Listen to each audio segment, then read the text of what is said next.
going on, everybody? Welcome back to RC Every Day. Been at work all day. The Cen F450 has been on my mind a lot, and the video's been out. This today is actually being filmed on Monday.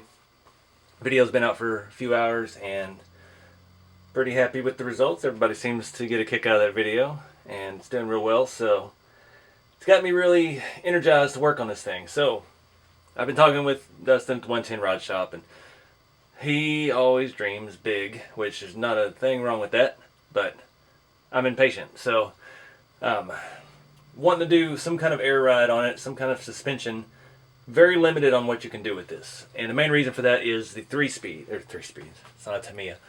3-link, has a 3-link suspension with a panhard in the front. Axle right now is sitting on the panhard bar. Not much you can do about that. This axle has stuff all over it. It is very busy, lots of things happening. The 4-link mount is not mirrored on the other side, so you would not be able to do that, even though it's mirrored here on the cross member. So that kind of stinks. That would give us another ½ an inch of drop. But got the Proairrc kit. I've got enough pieces left to put one together, I believe. Problem is, this is the stock Cen shock. This is the stock Proairrc strut. So compressed, it is about as long as this is not compressed. Not a whole lot of space to work with. Found a solution. I've been out here with my thinking cap on, and let me show you what I've done here on the other side. Okay, so original shock mount. Top side of the axle, bottom side of where we are, right here where my thumb is, and lower 4-link mount right here. So I've mounted it to that. Goes pretty much straight up and down to where the other strut or shock was mounted, and it will align with a spacer. I've got a spacer on this end to move it away, and it does not hit the steering, which is really awesome. I actually need to put a slightly longer bolt in there and a slightly longer spacer. I'm just reusing the hardware I've taken off so far, and then it should bolt to the top in the exact same spot we took the other one out from.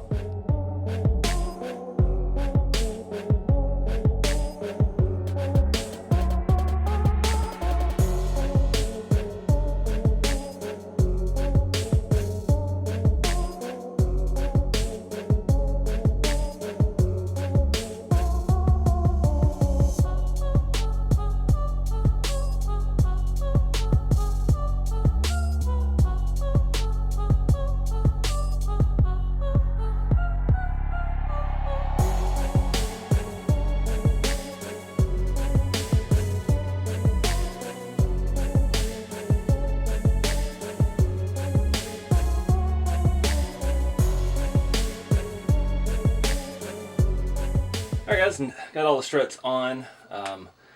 Ran into a little hiccup here. You can see the back is all the way down, and we're getting a little more drop out of this side because the panhard bar is hitting the axle housing.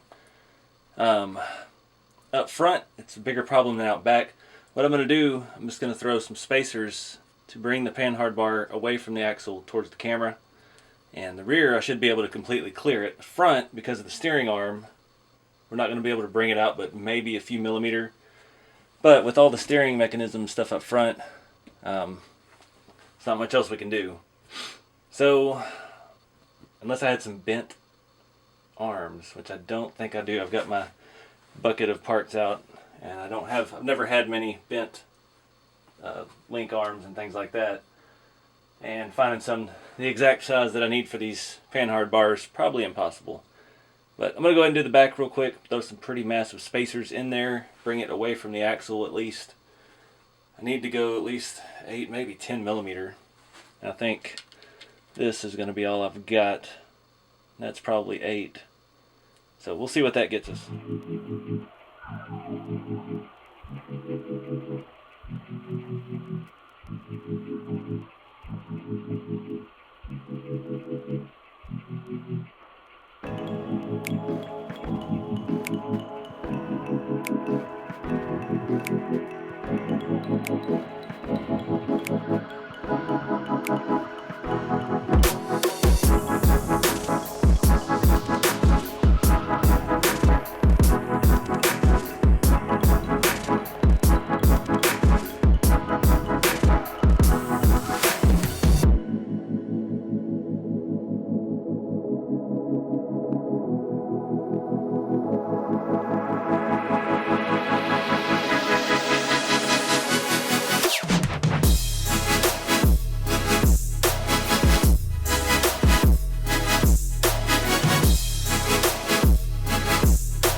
Womp womp. Alright guys, so got all this stuff done. Took the shocks off again.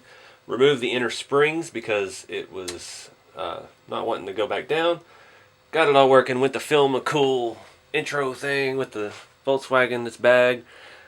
Quit working. This unit works, the one that I'd taken apart previously to explore. One of these is for the Volkswagen. I already mixed them up. I don't know. I was having some issues with two systems running at the same time. All these remotes say 433 megahertz on them. So there may have been a little interference. I don't know what happened, but this unit is dead. I've got it plugged into the same receiver. I've got nothing except the other unit. Lights on the remote. I don't know what happened. So I guess I'm going to swap this one back in. I cannot find the lid for it or the screws. I had the lid, no screws. And yeah, we'll see if this wants to work again. Alright guys, this has been a battle. For some reason, bigger lines do not work better. The compressor can only do so much. It's a pretty small compressor, so I'm guessing that's what we got. So what I have right now is working better than it has so far. I have two different size lines. We have the lines that come out of here. I don't know how big those are. We have large T's, and now it goes small line, small T, small line. And I've done the same thing on the front. It works. I don't know. Can't explain it. Yeah. So I did think I had to put some weight in the back. I moved the battery tray to the rear. All of these mounts are kind of modular. The battery tray was up here, and it can turn sideways or straight or however. And there's enough holes in it that line up with the other cross members. Pretty neat design. This all barely fits underneath the bed. I did lower the body mounts to where the bed pretty much sits on the shock towers. So, front up, rear up, front down, good. Back's a little slow, but there it goes. Alright, finally I can film something cool, put on Instagram.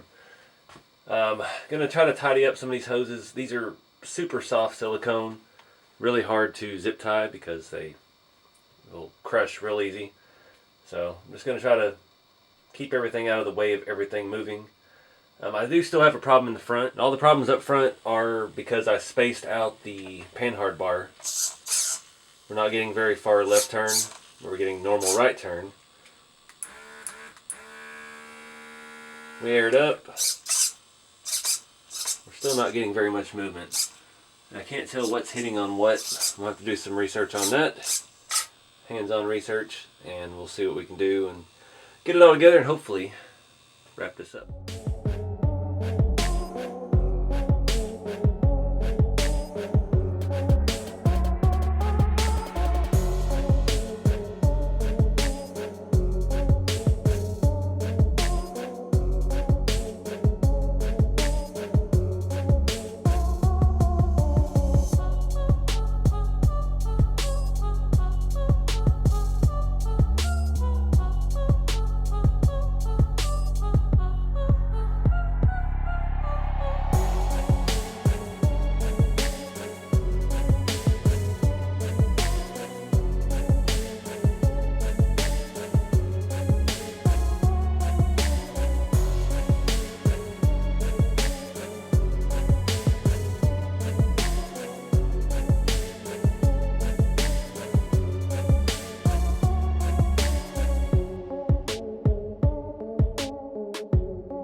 Alright guys, it's been 2 nights worth of work. I finally got the Proairrc system dialed in. Unfortunately, I think my last and final Proairrc control unit has bit the dust. Just quit working on me all of a sudden. So, yeah. No more air ride unless we tear apart one of these 2 rigs. The Volkswagen is just too cool and it works too well. This truck is working pretty good now. Like I said, I had to reconfigure all the lines. Smaller lines work better. Go figure. Took the springs out of the struts. That clicking, I don't understand why it keeps losing signal. So it's a little finicky. I don't know what actual frequency this thing operates on. Back's a little slow, but that'd be great if we have a gooseneck trailer on there or something. I did have to put the front axle panhard bar back to stock, so the front's not sitting quite as low as the rear. I'm going to look into some kind of different mount for that. The way it's all made, you can't really... The mounts are permanent. One's made onto the axle, one's made onto the inner crossmember on the chassis, so you can't really just reposition it. And it's in the optimal spot as far as tracking the axle as well as, you know, the suspension travel and everything. So I think the option for that is going to be a bent arm. We're just going to have to try to make some kind of bent panhard bar, basically. So I'm going to do some looking around. I need to measure it and take a look online and see what I can find. There's a plethora of those things out there. Just got to find the right one, or clamp one in a vise and hammer it a little bit. We'll see. You know how things go on this channel. But yeah, this thing's pretty cool. So again, if you're looking for all the cool 3D printed grill, lights, mirrors, steps, all the crazy stuff, 110 Rod Shop. There's a link below. I'm going to wrap this one up, guys. I appreciate you watching. Hope y'all are getting out and having some fun with the hobby. RC 4-wheel drive's Go Scale Day. It's May 1st. We got a month. Just get out and do something. Post your pictures on social media, Instagram, Facebook. I don't know if they tweet. I don't know how to tweet. I don't do that. But post it with the hashtag RC 4-wheel drive Go Scale Day, and you'll be entered to win some parts and stuff. They're doing a bunch of giveaways based off your photos tagged with that on social media. And yeah, keep a scale. See y'all in the next one.